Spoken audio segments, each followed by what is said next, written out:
When I was selling guns in the mountains, I suddenly realized that the buyer assembled a gun faster than me, a trained agent, by a full 3 seconds. Even before testing the gun, I deliberately adjusted the scope 5 centimeters off target, yet she still hit the bullseye with perfect accuracy. In that instant, I realized she was a professional assassin. Thinking back to a few days earlier, I had requested retirement from the organization, and after assigning me this final job, I understood their true intentions. But I didn't expect the buyer to suddenly hand the gun back to me. She asked me to stand at a distance and shoot at her to test how effective the suppressor was. When I moved dozens of meters away, I could have killed her on the spot, but I chose not to. Instead, following her instructions, I fired the bullet off to the side because I had already thought of a better way to deal with her. After the buyer saw that the weapon worked well, she immediately decided to purchase it. However, I didn't hand over the gun and instead asked her to wait 3 more days, claiming I needed to further improve the weapon. The buyer didn't think much of it and agreed to complete the deal 3 days later. On my way home, I deliberately parked my car by the roadside, got out, kicked the bumper to damage it, and drove the car into a repair shop because this was where I could get what I needed next. While the mechanic wasn't paying attention, I stole a steel pipe and several gears, quietly slipping them into my backpack. After returning home, I disassembled the gears and reshaped them into the form I needed. Then I took out cutting tools and cut the steel pipe into several pieces. I stacked the pieces together and finally wrapped them with a casing. Just like that, the sniper rifle suppressor was finished. The next day, I went into the wild to test it.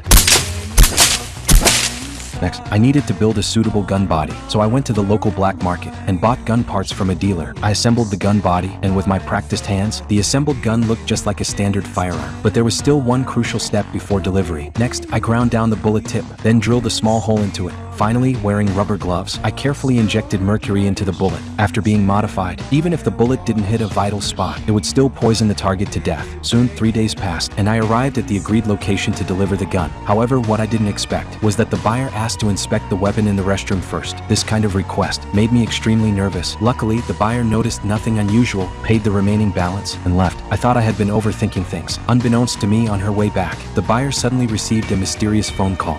What happened? There wasn't the opportunity. Find one. I'm following him now. At that moment, I realized I couldn't stay here anymore. After returning, I planned to leave the city with my girlfriend, but what I didn't know was that someone already had me in their sights. The one holding the gun was the very assassin I dealt with. Once she locked onto her target, she decisively pulled the trigger.